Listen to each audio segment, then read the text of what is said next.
Hey guys, how's it going? I always say that at the beginning of a live feed. Hey, how's it going? I always go, hey, can you hear me? Can everybody hear me? I'm gonna assume that you can hear me, and if you can't, I'm gonna watch the if you can hear me, somebody speak up. Real quick before we get started, my buddies at Yeti Bars. Did you know they have a contest going on right now?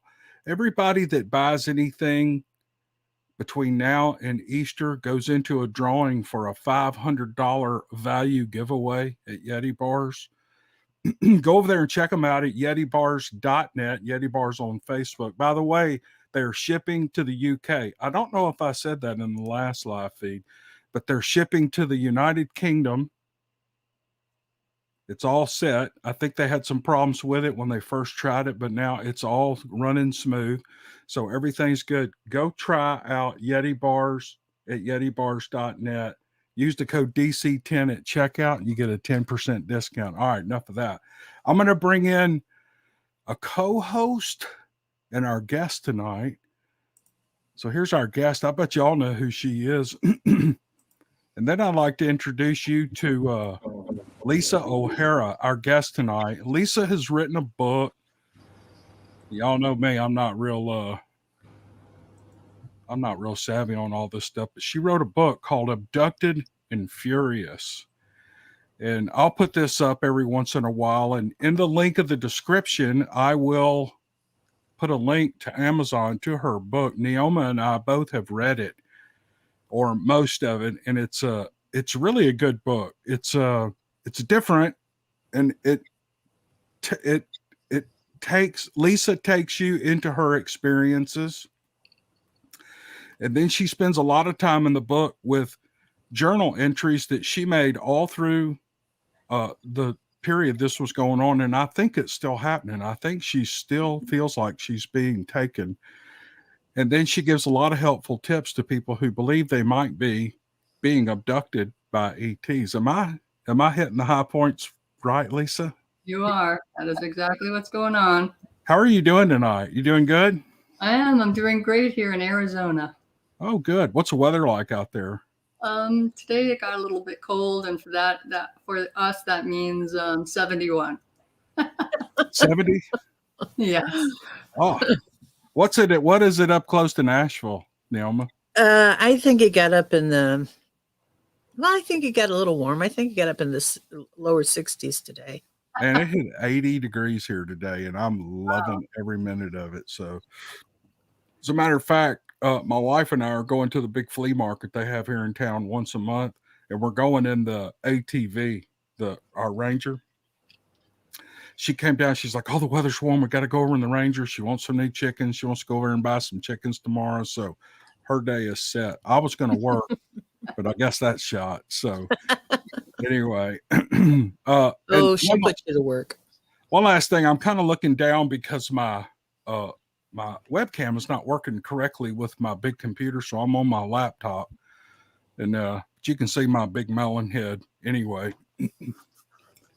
And we can still do this interview. Okay, Lisa, tell us, how about, is there a way you want to start this, or can I just say, it looks like you discovered these events were happening in 2017, right? Correct. And do you want to kind of go through your realization of what was actually happening to you, and maybe bring us up to the point where you actually had a visual of one of these ETs? Sure. Well, in 2011, I started hearing, someone talking in my head, and I was watching TV, and I heard somebody say, "Be grateful for your gifts." And I was thinking, who is this? A, and B, what does that mean? I don't know what gifts I have. So that's sort of when it started. I started meditating, trying to figure out where that came from. And I was also looking for a mentor because I started seeing a lot of ghosts, and also having ghosts come to me to get to the light, because sometimes ghosts are stuck in between 8 areas and need help. And I didn't know what to do. I didn't know if I was doing it right. I didn't know if I was doing it wrong. and I really felt like I needed a mentor. So it went on for like that for a little while because I didn't know, any, I Googled it and all that, but I didn't really know the things you should do, the things you shouldn't do. And so I just meditated and hoped something would come about. I did start hearing from a spirit guide, and he told me that I just need to have patience and just continue on with what I was doing. At that point, in 2016, I met a person who was a medium, and I went to her because I wanted to talk about my mother, who had passed on in 2014, and said, she said, guess what? You're just like me. So I got confirmation that I was also a medium. After that, I was trying to learn how to be a medium. And with her, we realized that I was told by my spirit guide that I was being abducted every night. And the way I found that out was I was in my bed and I was talking to my spirit guide when I felt a negative presence, a very negative presence. And I said, who is this? What's this feeling I'm having? And he said, well, that's the ETs. They've come to get you. And they took all your eggs. And that's why you don't have children, which was very disturbing and upsetting for me.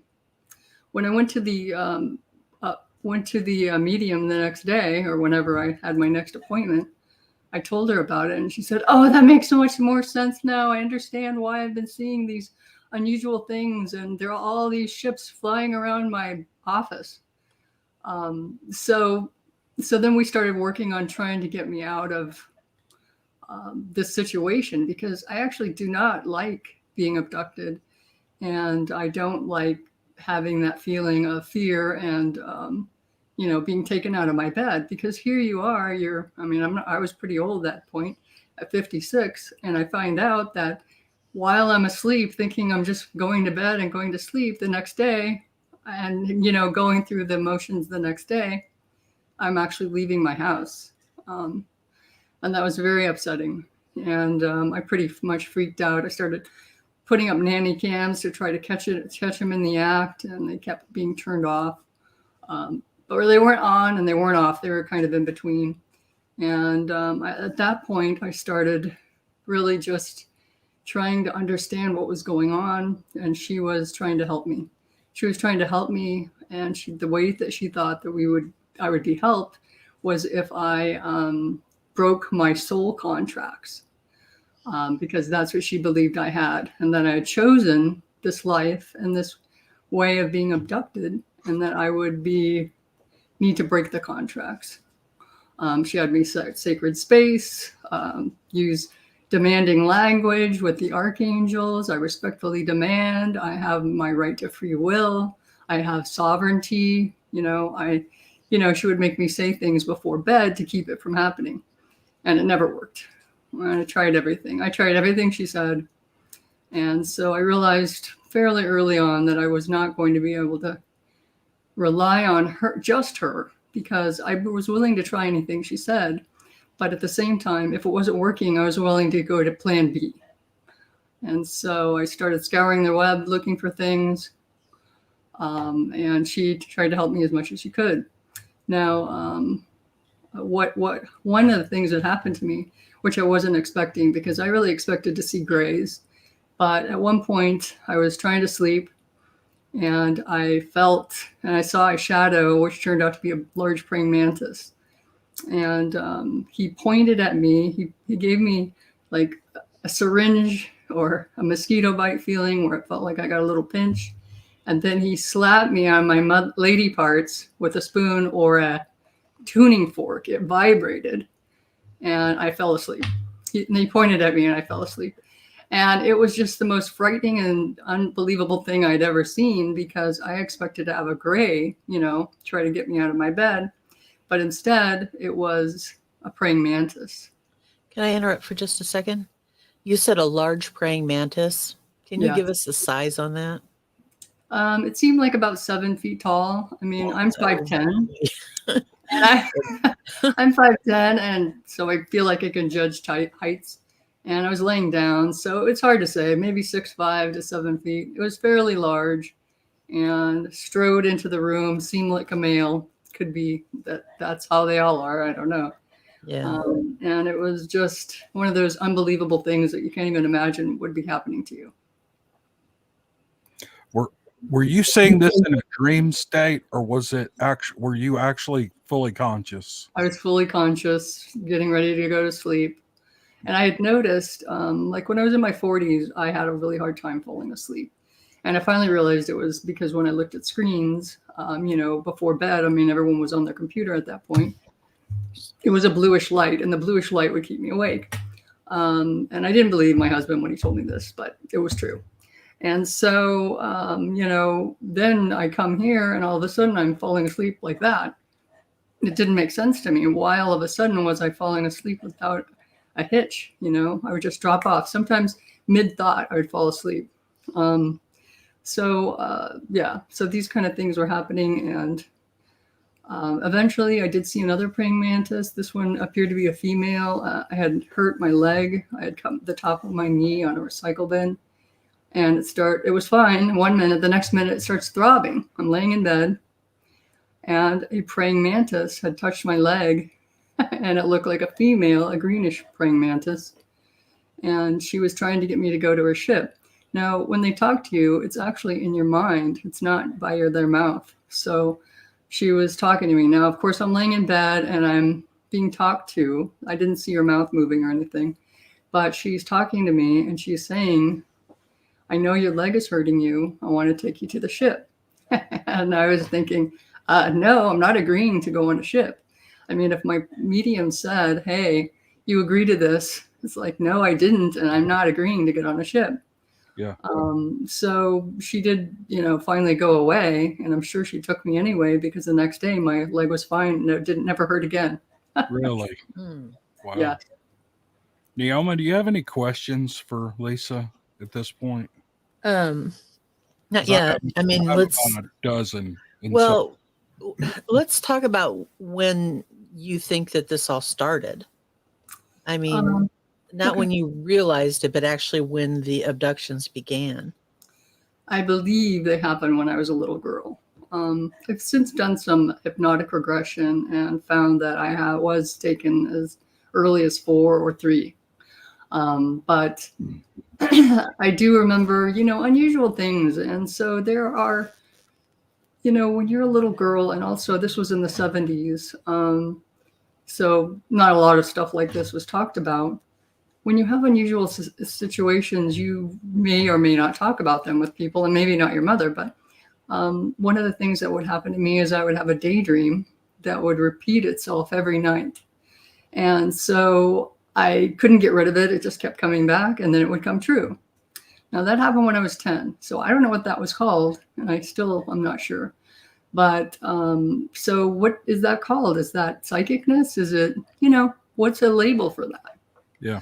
And then it's another point before when I was 16, I started having that daydream again. And at that point, I wondered if I was creating it. But it was that I was going to move to a foreign country. Now, I had already lived in a foreign country when I was 10, which was Turkey. So I was about to go into my senior year, and I did not want to move. That was the last thing I wanted. So I was praying that didn't come true, but it did. I spent my senior year in the Philippines. So, what are these things? Can you label these things? I mean, they're not psychicness. Who has heard of this? So those are things that happened when I was 11. I kept finding this sort of circular, it wasn't a light, it might have been an orb, but it would follow me in my bedroom. And I didn't know what that was. And it would really scared me. So, what are these things? I don't know. So I just kept them in my mind. I used to have extremely vivid dreams. I had one dream that came true. But does that mean I'm psychic? No. I mean, I don't know what it means. So that's some of the things that happened when I was younger. Then there was, I was married prior to this marriage. And my husband, whenever he came into our bedroom, if I had fallen asleep first, I would sit up and scream like I was being killed. And everyone said they were night terrors. Well, were they? I don't know. But it happened every time. And all I would remember is a black rectangle when that happened. So what is this? How do you explain it? I mean, I went to therapy for a while after my marriage collapsed, and we tried to go through this, but nobody knows what these kind of things mean. Who do you talk to about these things? So, yeah. Oh, go ahead. Were you going to say something? No, go ahead. No, you.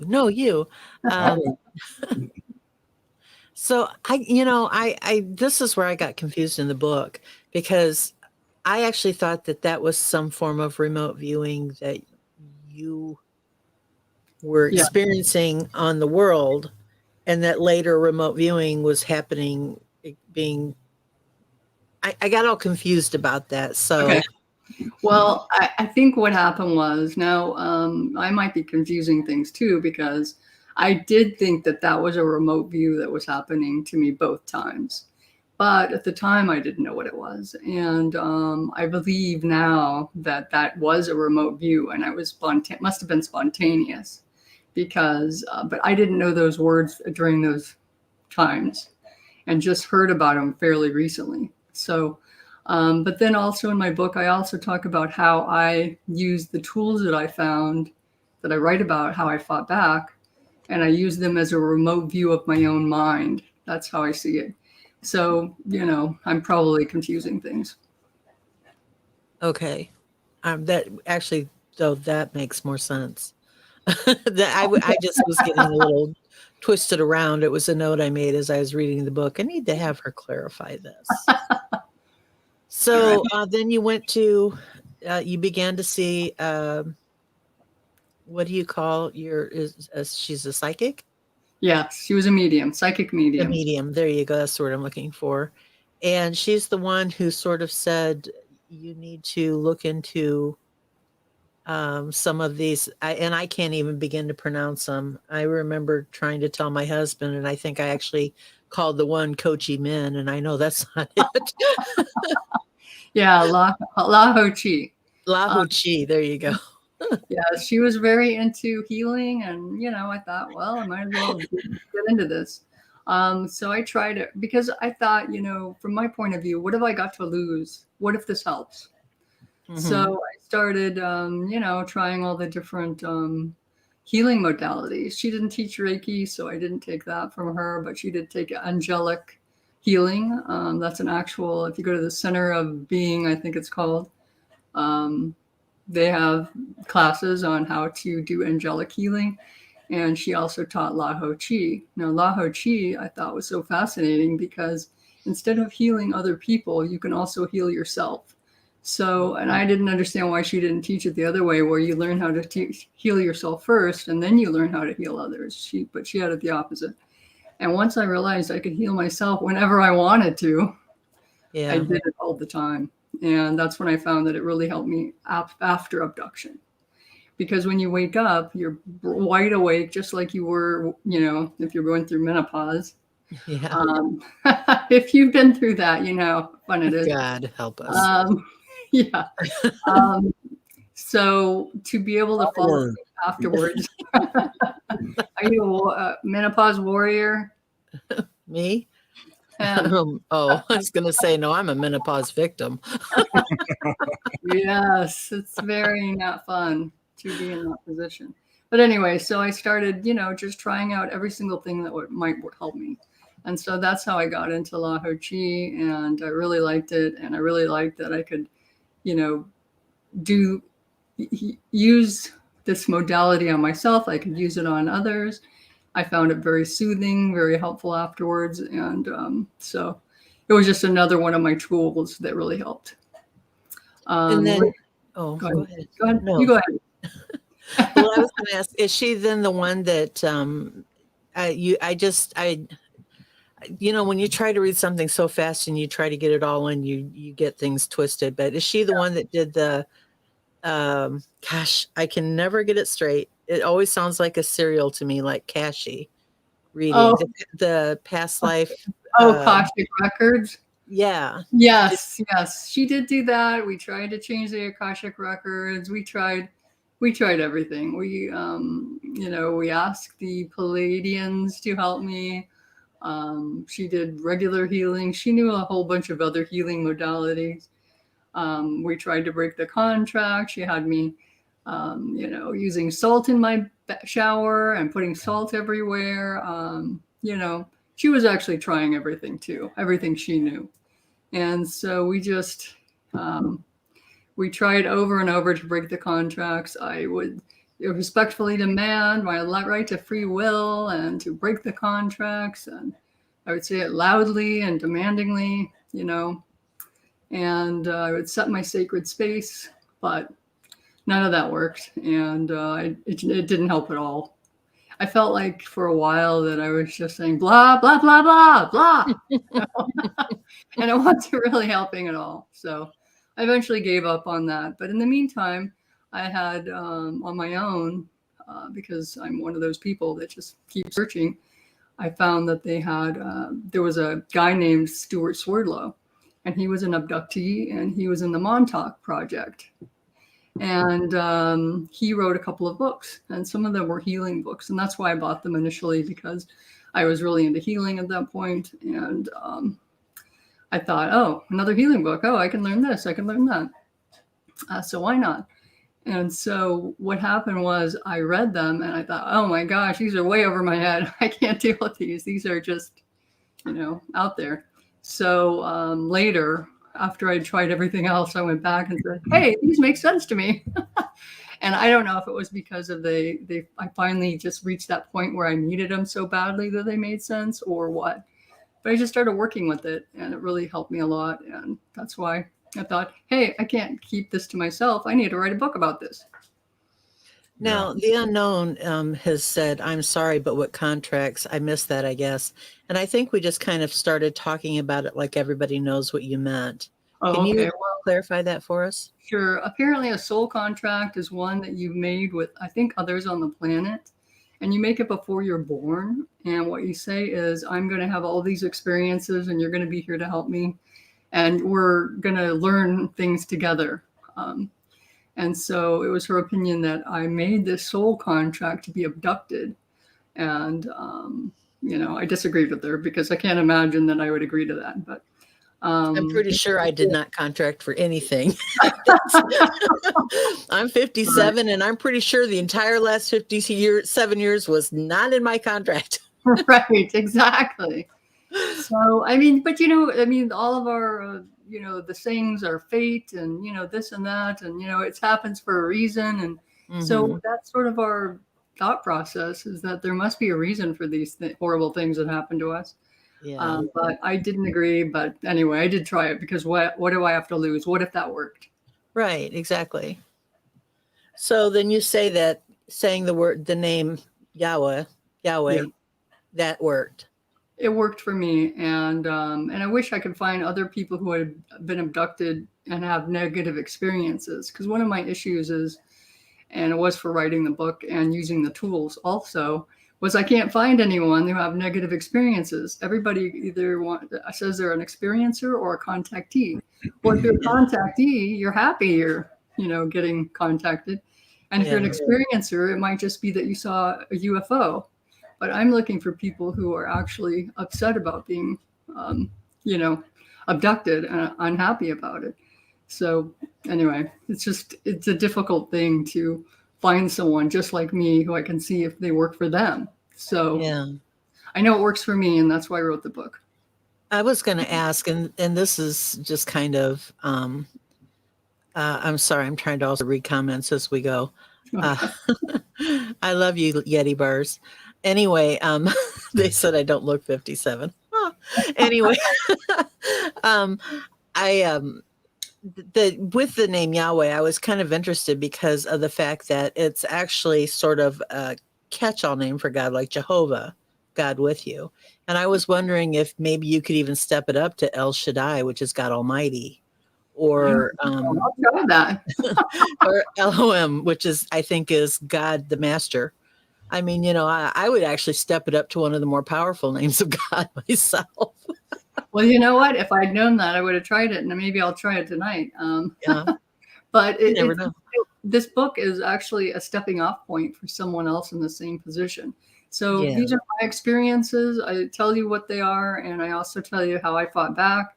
And it's sort of like a template. You don't have to follow it. You could just do your own thing. But Right. this worked for me. And if you want to know exactly how I did it, here it is. And if you want to go a different direction, do it. I mean, The message of the book clearly is fight back. right. It's not how to do it so much as to do it. Right. To do it. And also if you don't get discouraged, because I think a lot of the, ET stuff is extremely depressing. And when you find out that you're in this position, even if you're 56, because I'm actually 60 now, then it's sort of, you start looking backwards, right? You look back at your life and you go, wait a minute, that didn't make sense. Does that make sense now? So it's important to also, if you're fighting and you have setbacks, that's okay. I mean, this is your journey. So, Paranormal Heart podcast is wondering if you've had experiences lately that you can talk about. She did a podcast with Cat Ward with Paranormal Heart. Yeah. I love Cat Ward. You've got to meet Cat Ward. I've never met Cat Ward yet. You will love her. She was so sweet. Anyway, isn't she, Lisa? Isn't she was very sweet. Yeah. Anyway, I'm sorry to interrupt. Yeah, no, it's fine. Actually, yes, I did. I've had multiple experiences. Last night I had,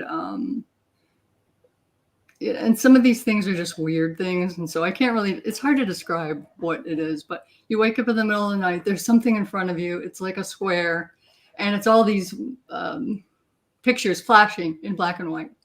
Now, what is that? I have no idea.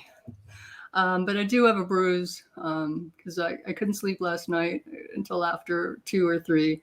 And I woke up with a bruise and I forgot to take a picture of it and send it to you. So obviously something happened. Now, the problem is for me anyway, is that I don't wake up and feel paralyzed and see anything. They knock me out. And from what I understand from other shows I've been on with other guests and other authors, is that the praying mantis deals with the troublesome abductees. And they knock me out because I'm so troublesome. Wow. So, but I do have I should have sent you this picture. But one thing I found that's interesting about these bruises is they always look like they have like 3 or 4 different syringe marks in the middle of them, pink dots. And they also, if you take a picture of them, they'll disappear. And if you don't take a picture of them, they won't disappear for like a week or 2, which I think is fascinating. Like, what does that mean? But yeah, camera shy. So yeah, so that's what's been happening. And also in my book, I talk about remote viewers, and I've had a lot of remote viewer issues from the very beginning until now. So, and this is, I promise, Cam, this is the last, and then I'll quit hogging your podcast. But so in reference to the remote viewers, you also talk about the military. Yes. And how the abductions aren't just ETs abducting you. No, they are also military. They're called military abductions. And there was an author, a husband and wife author team that wrote My Labs, talked about military abductions, and they called it My Lab. Yes, I am abducted by the military, and I believe that the remote viewers are also military. And because they are very systematic, they come here to gather information about me. I mean, they walk through my entire house. They read everything. I can't keep anything away from them. They watch me every minute. I mean, it's disturbing and annoying. But I think that if you are, and I think they also target people. So I think anyone who is actually a abductee or, have been visited by ETs or anyone, that they are actually targeted by the military to be watched afterwards. Not so much targeted individuals or followed by the CIA or whatever, but targeted by these remote viewer groups. And they seem to be subcontractors from what I see from them. They're really annoying. And they try to make you feel like you have are being hit by a microwave beam, in the back of your neck, and they're just annoying. But yeah, so that's what I had that in my book, and that's when I was introduced to them. And now they're still there. There seems to be fewer, but who knows? They're invisible. And I think they're in a more advanced remote viewer group. Excuse me. I mean, their remote viewing is much more advanced, meaning that it's been taught to them by the military and ETs, so that whatever you're taught in the classes by David Morehouse or Lynn Buchanan, excuse me, they obviously don't want me to talk about this. Then those are basic remote viewing courses, and what's happening to people who are under watch by remote viewers for ETs are advanced, so they can do a lot more things. But yeah. All right. Okay. I promise, Cam, I'll be quiet now and you can have your podcast back. Let me ask a few, and then you start thinking of some more, because this is fascinating to me. But I want to go back. I think I'm not very smart, Lisa. I don't believe that. I'm pretty much a moron. And I've never had any of these experiences. And so a lot of what you're talking about, you may think that you're talking in a real elementary type basic level. However, for some people like me, I'm like, whoa, because I was reading your book today and I was thinking, number one, I could tell in your book, and I can tell by talking to you now, that you're very humble, and you don't know everything. And I think that's wonderful. Thank you. But and have known that something is going on in your life, in your spiritual life, for a long time, and in your mind and with your body. But just back up, and I think my first question would be, for most of us, 99% of us, ET abductions, Bigfoot sightings, ghost encounters, all of these things that people talk about are just things that we hear about. And I'm one of those people. It's just one of those things we hear about. Even though I do a podcast that we do story after story after story, it's hard to get a good grasp of what's going on. And to narrow it down to an abduction case like yours, we think of Travis Walton. We've seen the movies, the couple of movies that have been made by him. We listened to I think it's Bob Lazar on a Joe Rogan podcast, and we listened to the things that he's seen about spacecraft and things that he's seen.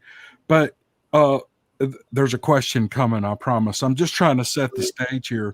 But and so this should be real easy.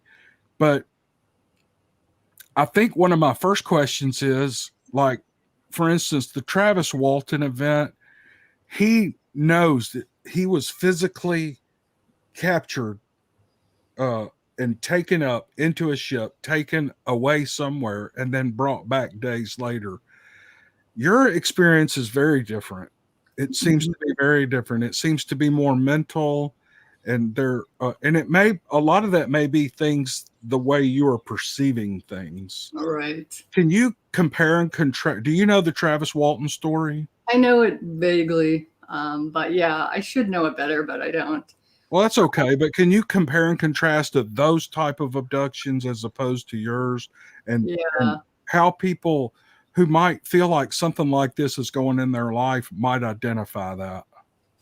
I think, he was out fishing in the middle of a lake or something when he saw a bright light, and he was with his friends. Is that it? Is that his story? I think they were drinking beer. They were lumberjacks, and they were off for the day. And they were kind of off parking and having a beer after the long day. and Okay. they saw something up in the sky, and Travis, being the curious type, wanted to look at it and I think they were in a truck or something, and they got out and he started moving towards it, and things happened and his friends freaked out and left him. Oh, And wow. when they came back to get him, because guilt finally took over, they couldn't find him and they had to report him missing, and he was missing for, I believe, a week. All And right. then he came back and told a story of how he started off. First he was in some kind of like it was almost like a bee's hive, where he was walled up in a honeycomb, Wow. like the cell of a honeycomb, and they did experiments on him. And I think to this day he gets a little shaky talking about it. I don't think he's ever quite gotten over it. I'm sure that would be very terrifying and very frightening. Okay, Mm. so he was out with friends. He was, then he finds himself in this situation.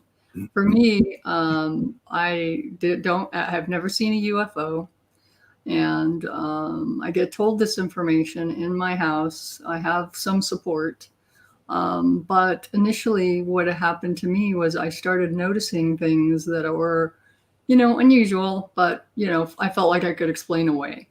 So, for instance, I noticed that my clothes had a funky smell at certain times, and I would say, "That's weird. Where did that come from?" And it sort of smelled like BO and feet. So, I go on my little investigation of why do these clothes that shouldn't, I haven't worn them recently, or they're in the laundry room, or I just brought them out of the dryer, or they're on my counter in my bathroom. Why do these things smell? You know, and I just started, realizing that I was leaving my house at certain times. I also would hear helicopters. I would see black helicopters outside. I would hear them. I would hear something land on my roof, or what sounded like something would sound like when it's landed on my roof. And then I'd be knocked out. So unfortunately, I can't really compare my situation with his. But what I can say is that I have very strange dreams, which I attribute to, my experiences, my actual experiences. Because while they do wipe our memories, they also, sometimes some of them are left behind. And they try to put a screen memory there. Actually, it's your mind. Your own mind puts a screen memory there for you to process, whereas the truth might be too hard for you to bear. I mean, I can't imagine poor Travis waking up and realizing that he's in this honeycomb and he has no idea. And the other thing is there are things that you can't even explain because there are no words for it. Yeah. When you're in that situation. So my only something that would go along with what Travis experienced is I have been taken out of my car multiple times. And it's really frustrating. I'm driving along. I drive a stick shift manual transmission for those who are young and don't know what that means. But so I've been taken out of my car when I'm about to shift into fourth gear, when I'm trying to merge onto the freeway. I've been sitting with my husband. I'm sitting there at a light and I felt like it turned green. So I start to go forward. I had just left for a few minutes and then been brought back. So so what do you call that? I mean, so I feel for Travis because he had these experiences. He has to explain them to people who have no frame of reference for these things, and then try to figure out his own mind what it means. It's really hard. And then to top it all off, I mean, I can't remember when his happened, but now he's like a freak. I mean, who can you talk about this with? Yeah, because he gets, he's taken a lot of harassment for that. Right. As long as you're talking about being in your car, I'm sorry, here I go again, Cam. Okay. The situation with your eyes and when the bright light or the sunlight gleaming in your car. Oh yeah. Tell us about Okay. that. Well, I have, as a disclaimer, I have glaucoma and I had eye surgery in 2015. What I didn't realize was something was placed on my eye at that point, and I think it's a chip. Now, the interesting thing is, just as a little aside, I was listening to Dr. Kimberly McGeorge. Have you heard of her? She does military abductions and she does scans and auras. Well, she said that she was at the eye doctor and they were doing the puff test, for high eye pressure. Mm. And she looked over to see what it showed, and she could see her eye implants. But the people in the office said, "Oh, everything's fine," you know. So it's possible that there actually are there. They know it, but they don't tell us. Isn't that interesting? Well, anyway, so I have in 2015, I had eye surgery, and I had multiple eye surgeries. And suddenly I wake up with this bright light in my eye. So I notice it. I can't figure out what it is. I turn my head to the right, it'll turn off. And so I, find that that's a really annoying thing. And then it keeps getting removed and a new one put in. Sometimes they're striped. I can see it. And I've gone to the eye doctor multiple times, and they said they don't see anything. What was your original question? Sorry, you kind of got off. I need you to tell us about that. Oh, okay. You're doing good. Okay, all right. And so it's just a really bright light. Now I've been trying to figure out where it's comes from, and but it's physically inside my eye, and nobody can tell me what it's really about, what it's for. But since I did get a scan from Dr. Kimberly McGeorge, she said that I was a super soldier. Now, I don't know what that is, and I haven't looked it up, but that could be a possible explanation as why I have this eye implant. In my book, some of my remote views that I did on myself, it said that I was going AI. And so that could be explanation. I do actually I can feel, I don't know, some sort of unusual feeling in my left thigh, and that could be another chip. I mean, but finding these things is really hard. And even if you find one, it might not look what you expect, because I found in my thigh, first I had ingrown hair. So I, got rid of the ingrown hair. Underneath that was a hole. And I squeezed, there was something rolling around under there. I got it out, and it was a little ball of flesh. It was about this big. Oh, wow. And it was, I don't know what that was. That was before I started finding the stuff out about myself. And it just sort of disappeared. So if they're using our own flesh or putting flesh around and putting these things in our body, how are we ever going to find them?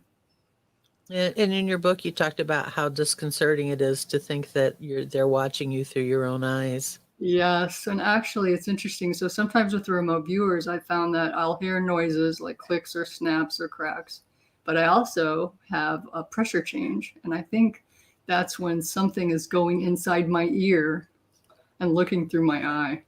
Yikes. Yeah. Yeah.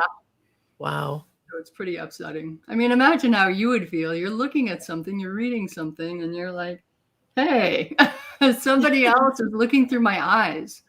Yeah. That's why I decided to pick up that magazine instead of that one. Exactly. That is exactly what happens. So you'll be reading your phone and you'll think, oh, I'm not interested in this. And you go, wait a minute. No, I am interested. And you go back to it and read it because your eyeball was telling you, oh, no, we don't need to read that. Wow. Yeah. Look, going back to basics. I'm sorry, am I cutting in on you? No, I was just going to say. You're about to hand it back over to me? I was. You did it perfectly. Going back to basics, can you explain to me, and maybe some people who don't know, what is a spirit guide? What does that mean to you? Or does it mean the same for everyone who recognizes a spirit guide? It's a good question. I don't know. I was just meditating and I started hearing or feeling have presence. And then I started, getting kind of messages, sometimes it would be pictures, sometimes it would be words. And then, I just started asking for help, with some of the things I was going through, and help me figure out this problem. And eventually, with the help of my medium, I just started asking what the name was. And so it was sort of like a gradual relationship with what I felt was an entity that was guiding me, and maybe like a guardian angel type. So That's what it was to me. And I would meditate and, get guidance, basically. Yeah, that makes sense. My next question is, have you ever tried one of both or one of these to try to draw out some things that may be repressed? Number one, hypnosis. Yes. And any satisfaction with that? Yes and no, because it seems that some of the things that are inside your mind are deeper than others. And Right. so I did go to a woman named Yvonne Smith who does hypnotic regression. And that's basically what we were doing. And at first I was very against it because I felt that that's what the ETs and the military are using on me. Okay. Because one of the things in my book I talk about is how I couldn't find my I remember I wake up and I can't remember if I took my pills, or there's something about me not knowing if I took my pills, and I feel the fear of, did I take my pills, kind of thing. And I found out later that that's actually hypnotic suggestion. So this is being used on me so that when I can't wake back up, I don't remember anything, but I remember, the only thing I can remember is I haven't remembered to take my pills. So at first I was very, very against doing hypnotic regression because of the hypnosis used on me to erase my memories. So, but I did do it fairly recently, within 6 months ago. And I found that it did sort of help a little bit, but it really solidified that I have, as much as I have some ET memories, I mostly have military abductions with ET beings experimenting on me. And so that was it was sort of good and sort of bad. I mean, at the one point, I felt I felt kind of like a fraud, like, here I am thinking I'm, being abducted by Greys, but it's military types working with ETs, So anyway, I felt good that I knew it, but also bad because it's scary. This has been happening since I was 3. Yeah.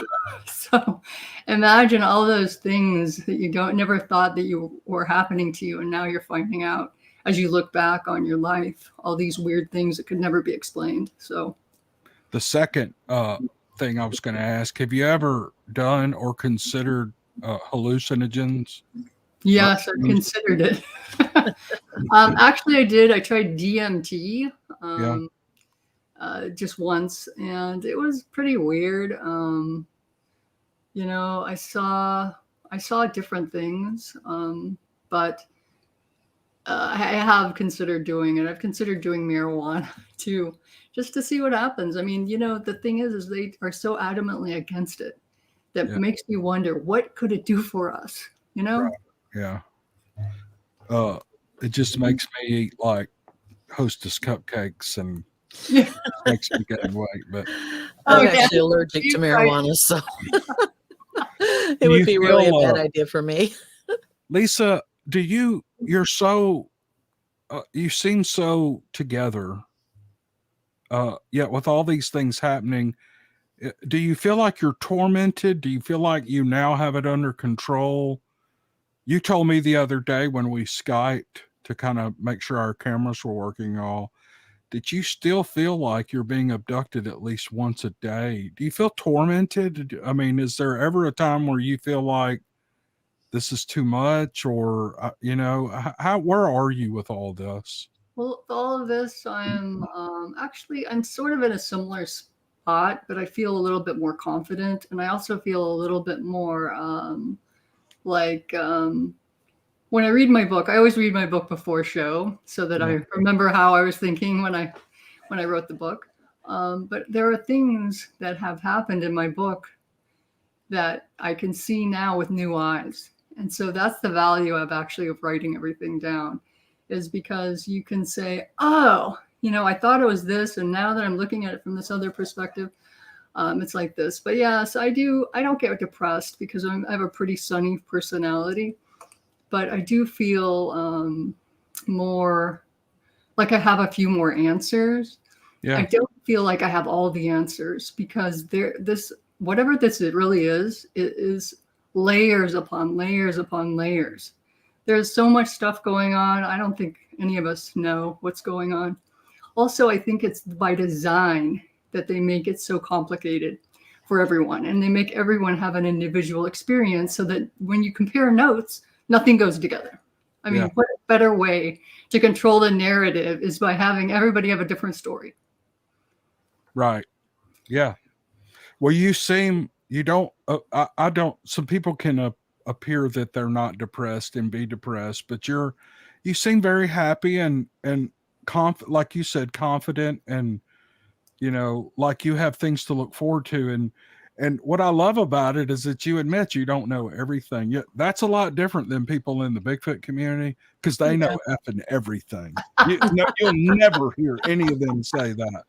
But I think it's wonderful. And so moving us along, you wrote the book, Abducted and Furious. You're the author of the book. It's available on Amazon. I tried to, I can't reach my email from this laptop. And because I wanted to put the link in the description, but it's on my other computer over here. But I will put it in the description. I want you guys to check this book out because it's really interesting. Okay, so here's what I was getting at. You wrote the book to help people. Do you want to spend a few minutes and go through? I know there's 450 people in here right now. There's got to be one person who may be wondering what's going on in my life, and they can kind of delve into this and see what it is. I have a recommendation I would give to everybody, but that's not what I'm going to do on this platform. But you have time and tested results from this. Do you want to go through that a little bit? Sure. One of the things that's in my book is when I found Stuart Swordlow, I really found him very comforting and helpful. And I bought a couple of his books. One is called Healing Archetypes and Symbols, and the other one is called The Hyperspace Helper. And and that's in my book, so you don't have to write everything down. But he wrote how to go through some exercises to look into your own mind, basically. And so one of them is called the Green Spiral Staircase. And it's basically, in a way, sort of like self-hypnosis, which I didn't realize until I went through my own hypnotic regression. But basically, think of yourself you take your screen memory that you have that was your dream, and you put it in your mind, and you put yourself in green, which is the color of memory, and you walk down a staircase. And when you feel compelled to get off the staircase, you step off. And when you step off, you look at a screen. And what you want to say to yourself is, what's behind this? You want to know what's behind the screen memory. Right. And you look behind it. And when you look behind it, you see what you can see. Sometimes I don't know. But for me, I was always having surgeries. Or I see praying mantis, or I see spiders, and all of these things are just a gist. They're what you need to see to understand the situation. And then in the book, there's something called the brown X, called cancellation. Then you cancel out everything that you see that is disturbing. And then when you're done, you go back to the staircase, you put yourself in brown, and you open your eyes. And then you write everything down. Now, one of the things I want to say is it's really, really important. I mean, when you have these dreams, write them down right away, because you have no idea how quickly they disappear. And so, these little details, write down everything you can think of. And especially at night before your abduction, make sure you write everything down that was happening prior to abduction, so that you can see patterns. One of the things I realized that the reason I could fall asleep right away was because I'd feel this little pinch on my arm, or somewhere on my body that was sticking out, and I would immediately fall asleep. And this was important for me to know that meant I was going to be abducted. And because of that, then I could look at every single thing that was happening with a different viewpoint, more like a detective, more like a person who needs to remember everything. And then so that the next day, or when I woke up after abduction, grab my notebook and write everything down that I remembered. And this is a way that for you to get the puzzle pieces, because this is a ginormous puzzle. And so here is a screen memory, you write all that down. It might not make sense. Then another time you'll have another dream. Maybe it will connect. And that's how it was working with hypnotic regression. Is let's look at this. When this happened, when you found yourself sleepwalking at age 28, let's find out what happened then. And, that would be another piece of the puzzle. So it's really, really helpful. One thing I found that the green spiral staircase is really good for is getting rid of phobias. So I found I was claustrophobic when I was 40. And so what I did was I used the green spiral staircase and looked behind my fear of close spaces and then drilled down. What's behind that? And what's behind that? And what's behind that? After I did that, it went away. So this stuff really works, but it's your journey. It's what you make it. Yeah. That's great. That's great. Neoma, before we go to questions in the comment section, do you have anything? No, I was just actually reading some of the questions in the comment section. I think it's a good time to move towards those. Okay. Did you write some down or star some or whatever? No, I didn't write them down. All right, guys, if you have a question, particular... put it in the comment section. Jean says, do you ever hear your name called when you come back? Do you even know when you're gone and come back? It doesn't sound like it. No, I don't. Actually, I fall asleep. I have no idea what happens in between those times. And then, no, I've never heard anyone call my name. Here's one. Does your husband have any experiences, Lisa? No. And you know what? This is what is so frustrating. So you can't even say, did you see that? Did you hear that? Yeah. Because I think they knock him out first, and because he falls asleep like that. And then they knock me out. So the husbands, from what I understand, never experience anything. And it's because they want the women for their experiments, and they don't care as much about the men. Right. I'm trying to block somebody right here. Yeah, I'm hoping you do. That person's being especially obnoxious. I think I got him. Okay. Okay. Thank you for taking care of me. It's not directed at you. It's directed at someone else in the comment section. Okay. Have you ever distorted electrical devices when you walk by since your abductions? That's a good question. I don't think I have disordered them. I have, but I've noticed anytime I'm on a podcast or anything, a lot of the electrical things don't work as well. The reason I'm actually on my husband's computer, because whenever I'm on my computer, it starts having problems. There's problems with the connection.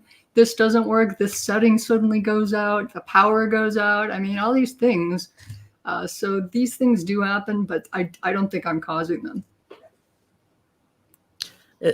There's a certain satellite that we don't mention, not on this show, but on another one, because anytime the name comes up, everybody's computers start having meltdowns. Right. I have that effect on my wife. Whenever I walk by her, she just lights up. I'm like, honey, just calm down. It's just me. I'm going to work. Don't worry about it. Oh, well, you are pretty cute, so I can imagine why she would feel that way. I think the opposite of that is true. I think that he's the one that lights up when she walks by. Oh, so you know him. Yeah.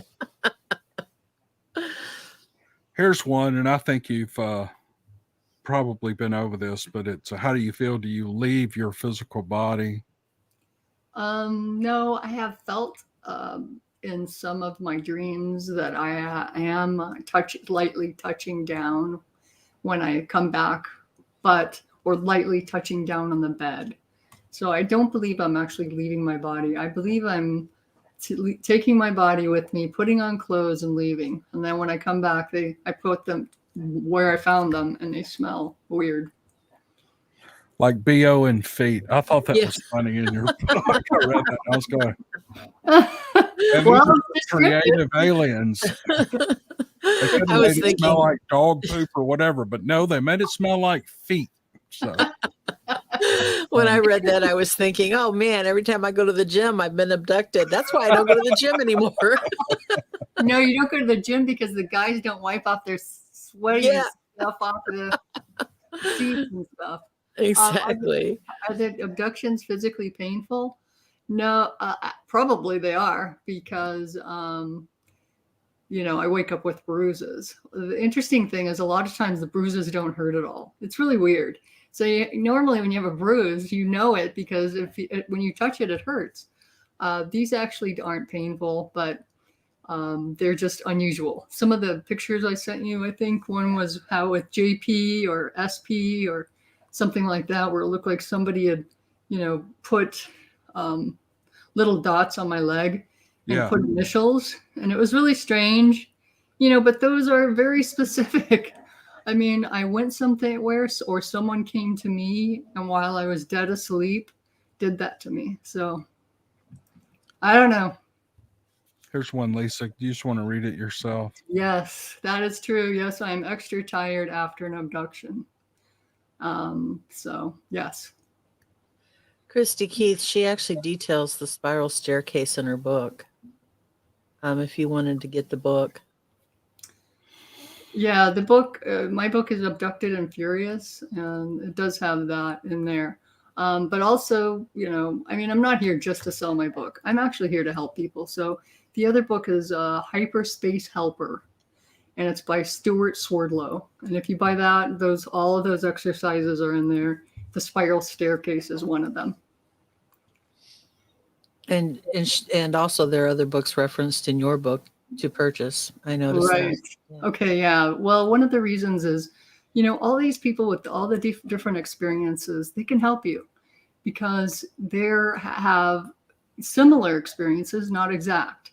So what happens is you listen, you read, and you try to gather intel for your own experiences, and you say, hey, like, with Communion by Whitley Strieber, he said, about the screen memory, and it suddenly hit me. Oh my gosh, screen memory. And because I realized before I was thinking that the screen memory was created by the ET, it's not, it's created by us. Our brain is creating that for us so we can process our stress of losing our purse or our wallet or not dropping a class that we thought we dropped. But whatever is really happening to us is so heinous that we can't process it. So that's why our brain gives us the screen memory, which comes to us in a dream. So that's where I found that. And when I found that, I felt like I hit the jackpot. Lisa, you mentioned earlier that someone called you a super soldier. This person wants to know what you mean by that. I'm not really sure. I looked it up. It looks, because I wasn't sure. I've never heard of that before. Maybe it explains some of my situations or some of my experiences. But basically, a super soldier, from what I understand, is somebody who goes off-world and is utilized in different wars, and and it kind of makes sense because in some parts of my book I talk about going to Mars, I talk about going to Jupiter. So I think I have been on off-world, but I don't know. Before we go any further, are you doing okay? Are you getting tired? But No, I'm fine. Are y'all okay? I'm an hour behind you guys. What about you? I'm fine. Okay. I'm waiting for a question to come up that is just making me smile. No, I have not had any MRIs. It's interesting because I have, what is it called? When you have brain fluid that sometimes drips out of your nose. I can't remember what that's called. But it's I do not. It's called not that. Not mucus from your sinus. Anyway, when my blood pressure rises, my nose runs. And I wanted to go get an MRI, and I was talking to my doctor.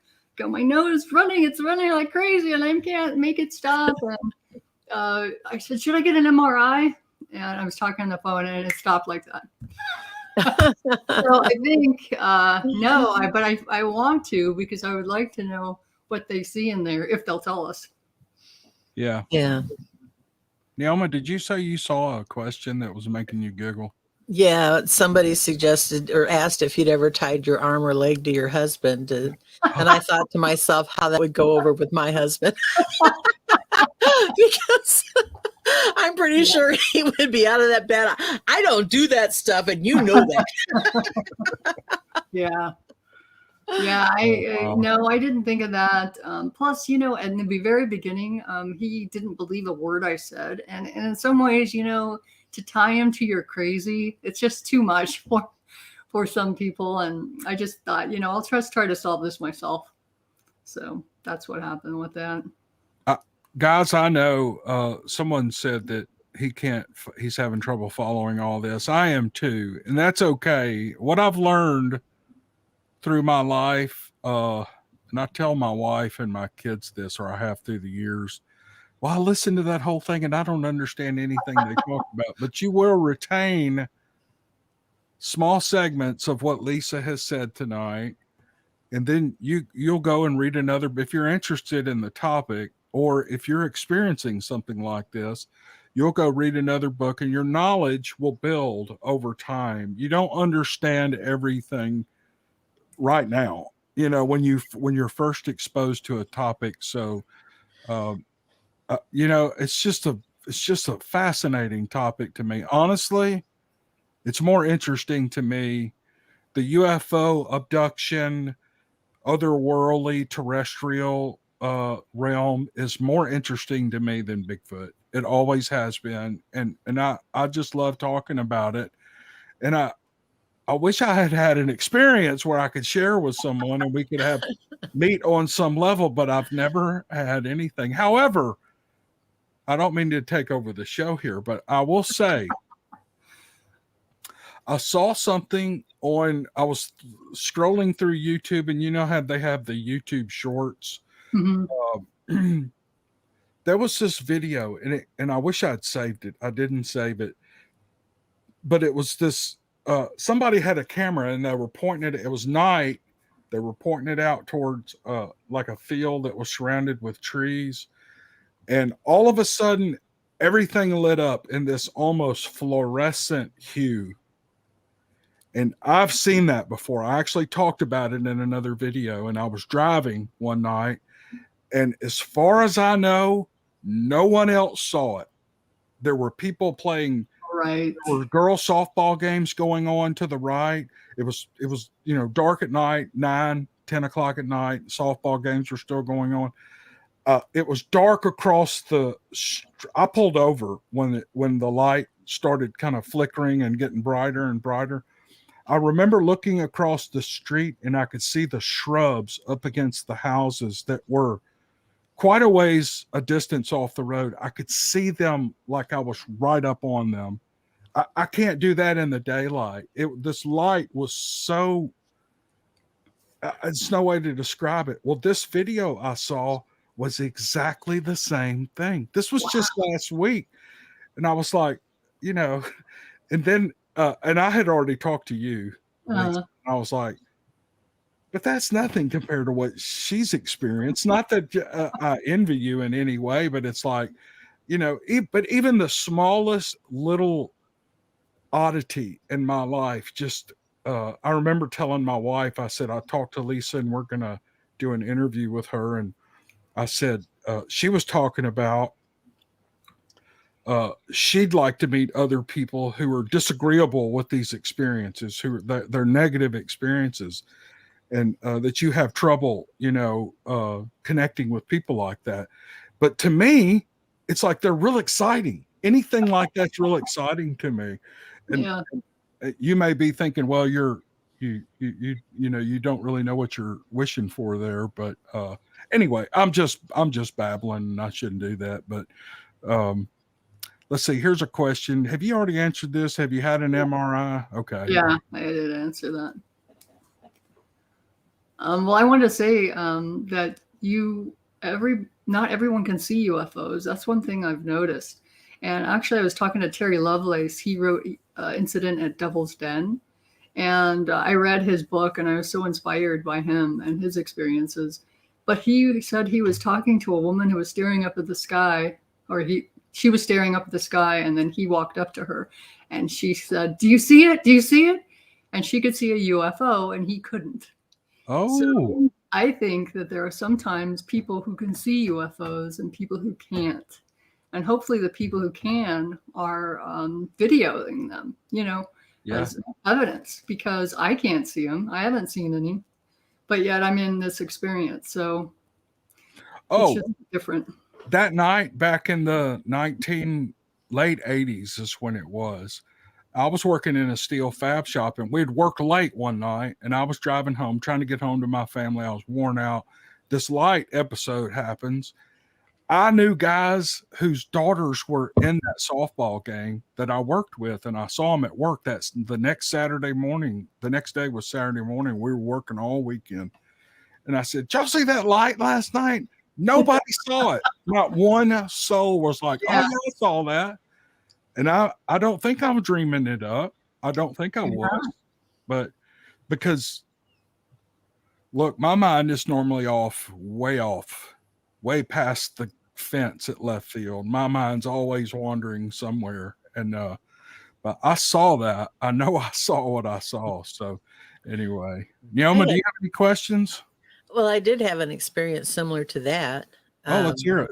I was, I guess it was around 2017, maybe 2016. I was headed, I live just outside of Nashville, and I was headed into work in Nashville. And the traffic here is such that if you're going to go 5 miles to work, then you'd better start out an hour early because it's just awful here. And so it was pre-dawn, and I happened to, we have a building here they call the Batman building. AT&T hates it that everybody calls it that, but then they shouldn't have made it look like Batman. And I was looking at the city skyline, and right over the Batman building was the most gorgeous bluish green light. It had a tail, and it just came across the sky just like this, and it got just on the other side of the building and just went straight down. Oh my gosh. And I just thought it was so beautiful. I remember just watching, actually pulling over to watch it because I didn't want to run into anybody. And I got to work, and I did anybody see that this morning? Because I knew everybody else was out driving to work. Could not find one person. Came home, searched the internet for weeks, trying to get one indication of what it was, and apparently not one other person in the entire metropolis saw it. That's crazy. So, yeah, I mean, I have concluded that it must have been those mushrooms I took back in the 80s. I don't know. I just, it was the only one who saw that. But it's always struck me as very strange that I've never, and every now and then I'll still research just to see if there's anything in that time frame. Right. And I've never found anything or anyone that's seen anything that even remotely comes in, described like that. Yeah. Yeah. How about one more question here, Lisa? You see that one? Yeah, I do. It's hard to know. Okay, so I did start taking down times of different things in my journal entries. And yes, they do happen around the same time, but not every night. So it's hard to know. Right now, I think I either have one group or two groups that take me. I'm not sure. It seems like it's really the same group, and they do different things. Like they abduct me, and then they bring me home, and then they do the mind control on me, or they change my memories. So it seems like two things, and it could be two groups or one group. I'm not sure. So it does seem to happen so that I would wake up at 4 a.m. every day, and, be wide awake suddenly, as like a switch went off. So when I'm made to go to sleep, the switch goes off. They turn on the switch, I'm awake. So, and it seems around 4 o'clock every day, but it does vary. And I don't know under what conditions it varies. So it's just frustrating because there's just no rhyme or reason. And also I'm completely zonked out and then come back. Sometimes I have bruises and sometimes I have pains, like these strange pains in my arm, where you got an inoculation and it's sore, but you don't remember the inoculation. that kind of thing. So, Right. Well, we're running a little longer than I thought, but I can't. I could talk to you for another 2 hours, Lisa, because this is so interesting. But I think I'll start winding it down and just say this: I've read her book, not every word for word, but I needed to kind of prep for this interview so I would know. And here's the way I kind of segmented the book. The first 50% of the book, I think up to chapter 32 or 33, is Lisa's experiences and her advice to people on dealing with this. If I'm wrong, just stop me. I don't remember. I have the book right here, but I don't know. I think the notes from the Daily Journal start in chapter 28. Okay, that's what I was getting at. And here's the deal. A lot of people who watch this are interested in the story. If you read Lisa's journal, it's real. I read the first 6 to 10 pages briefly, and I could tell it went in there. Or you're a prolific journaler. Yeah. You really are. You must enjoy writing. I just wanted to, get the most important information out, So you kind of felt the necessity more than the love of writing to get this stuff down on paper to remember it. That's right. Because, there's just so many things and it changes, it shifts like, oh, I thought this, now I think this, which one's right, so Right. It's important to have these visual reminders to, and then also if you find something that works, you don't want to forget it and then have to reinvent the wheel. So that's also for memory, because don't forget, I'm 60 now, and your mind is not a steel trap as it was when you were 40. Yeah. So if you buy the book, you can expect the first 40% of it to be what we just talked about. And the biggest bulk of the book are her journal entries, and they are fascinating. And so if you're having any of these issues, you might find great similarities between your own experiences and Lisa's. And when this video goes to an actual video, this is a live stream right now, I will link her Facebook page, all that information. I have a packet on my other computer. Just shoot me that I didn't bring it over to this one, but that I'll link in the description, and you can contact her and on Facebook, and she has a website. Of course, there'll be the Amazon link. But I enjoyed the book, and I think you're a good writer, and I absolutely plan on reading the rest of those journal entries, because that's a little peek into your life and some really strange events going on that you have come forward with quite bravely, in my view, at risk of, a lot of ridicule. Do you get that a lot? Do you get that from people? Well, to be honest, I don't talk about it with people who are not my people. Okay, so if you've had an unusual experience, you're my people, because you can say to yourself, things happen that I don't understand and that are unexplainable by science.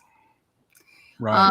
So I would talk about it with them, but in general, I usually don't tell everybody. But of course, I'm on Facebook, and so all my high school friends know about it, and all my other friends. I mean, clearly they do know about it. Some people just don't feel comfortable talking about it, which I respect them, because I did it because I couldn't, like with Terry Lovelace from his book, I couldn't just be one of the quiet ones that didn't talk about it, because the more we don't talk about it, the less we talk about it. So if we start talking about it, then it becomes a mainstream topic and the ridicule goes away. So I was hoping with the UFO thing with the government and everything, that would give us a little bit more validity, but it's slow. It's really slow going. But yeah, you get a lot of ridicule, and I think that's by design, because they don't want that information getting out. So Yeah. Well, that's great. Go ahead. I just wanted to make one last suggestion, and this is in reference to what we were talking about earlier. and several people in the chat have mentioned this too. A lot of things when they're going wrong in my life or things that don't feel right, I claim the blood of Christ, and it may be something you could try. Okay. So I just say, I claim the blood of Christ. Yeah, you just, All right. yeah. Okay. So, I'll try anything, man. I'm telling you. so Yeah, well, and I was about to say myself, it's when we talked earlier and we were comparing some of the things you've studied and the Christian Bible. I look at everything. I try to look at everything through that lens, but it's it's really, the gospel's hard to explain. And Christianity is centered around the gospel and one person, one God. And so for me, and my understanding of that, everything comes from that. There have been a lot of people comment that you're dealing with demonic entities. And so that's the way somebody from, a biblical viewpoint would look at some of your things. And that may or may not be true. I don't know. But so, yeah, I'm with Neoma. If you're into delving into different things to find answers, the first thing I would do, and I'm not here to give you advice. I'm not proselyte. What's the word? Oh, I started to say it wrong too. Not trying to confirm. That word. That's not what this is. But if you're open to different things, I would read the gospel. I would read the book of Romans. That's what I would read. The book of Romans, and just read it from start to finish. And then, one thing about that I know without a doubt about the God of the universe is that if you speak to him with a heartfelt request, whether you're a believer or not, he will more than likely answer you. And sometimes not in the way that you want him to. You'll get an answer. So that's one option. I even mentioned the Quran and Islam. There are other religions out there that, and I'm not just hung up on that. Christianity is my walk. Jesus is my God. And that I don't try to dump that on anybody, but I will tell you how wonderful the gospel is. If anybody ever asks me, I'll tell them. Okay. And so that's where I stand. So, but thank you for your honesty and your humility and your, that's what I've enjoyed really talking to you about, because you're not a know-it-all. You don't act like you know everything. I don't. And honestly, most people that I talk to that deal with this subject are a lot like you. They're not very rigid in their beliefs, and they're not stoic in their nature as far as the topic goes. And I think it's very enjoyable to talk to people who are just kind of, it's like a conversation. Well, this could be it. This could be it. This worked for me. This is my path. This is your path. And so, but before I cut us loose here, you girls, if you would, women, if you would just, when I end the live feed, don't go away, because I want to talk to you for a minute. We'll stay on. Just the live feed will stop. So, Neoma, unless you have any other questions or want to say anything. No, I've just really enjoyed talking to you tonight, Lisa. It's been fun. Yeah, I really enjoyed it too. It's a really great interview. Buy Abducted and Furious from the Amazon link that's going to be in the description, and go to the Neoma Finn YouTube channel and check out those cool stories she's doing. You're really missing it if you hadn't. But thank you all for being with us. There's over 400 people in here now. Thank you all for joining us. And I'll have a podcast up. Hopefully by the weekend, I'm about 50% done with the next Steve Lilly number 10. And it's, I think it's the best story yet. I'm loving writing it. So look forward to that early next week. And we'll see you guys on the next video. Thanks.